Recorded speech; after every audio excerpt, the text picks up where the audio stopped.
അനൂസ് വ്ളോഗിൻ്റെ മറ്റൊരു വീഡിയോയിലേക്ക് എല്ലാവർക്കും സ്വാഗതം.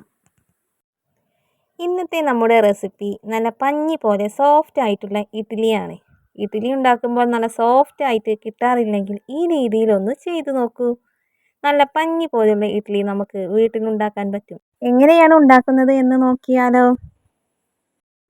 3/4 നാഴി ഉഴുന്നും 2 നാഴി പച്ചരിയും 1 സ്പൂൺ ഉലുവയും ചേർത്ത് കുതിർത്തിയെടുക്കണം. 2 നാഴി പച്ചരി എന്നത് 1/2 കിലോ പച്ചരിയാണ്. ഞാൻ രണ്ടും ഒരുമിച്ചാണ് ആട്ടിയെടുക്കുന്നത്. നിങ്ങൾക്ക് വേണമെങ്കിൽ സെപ്പറേറ്റ് ആയിട്ട് ഇട്ട് ആട്ടിയെടുക്കാം.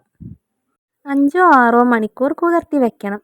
ചെറിയ രീതിയിൽ തരിയോട് കൂടിയിട്ട് വേണം അരി ആട്ടിയെടുക്കാൻ. അരി ആട്ടുന്ന സമയത്ത് കുറച്ച് ചോറ് കൂടി ചേർക്കണം. ഞാനിപ്പോൾ മട്ടരിയുടെ ചോറാണ് ചേർക്കുന്നത്. നിങ്ങളുടെ കയ്യിൽ ഏത് തരം ചോറാണോ ഉള്ളത് ആ ചോറ് ചേർത്താലും മതി. ചോറ് ചേർക്കുന്ന സമയത്ത് കൂടിപ്പോകരുത്. കൂടിക്കഴിഞ്ഞാൽ നമ്മൾ ഇഡ്ഡലി ചുടുന്ന സമയത്ത് തട്ടിൽ ഒട്ടിപ്പിടിക്കും. പിന്നെ കിട്ടാൻ പ്രയാസമായിരിക്കും. ഇഡ്ഡലി മാവ് നല്ല രീതിയിൽ തന്നെ പൊന്തി വന്നിട്ടുണ്ട്.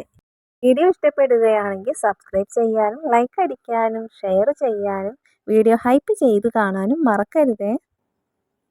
ഇഡ്ഡലി ചെമ്പിലെ വെള്ളം നല്ല രീതിയിൽ തന്നെ തിളച്ചതിന് ശേഷം ഇഡ്ഡലി തട്ടിൽ കുറച്ച് എണ്ണ തടവി മാവൊഴിച്ചു കൊടുക്കുക.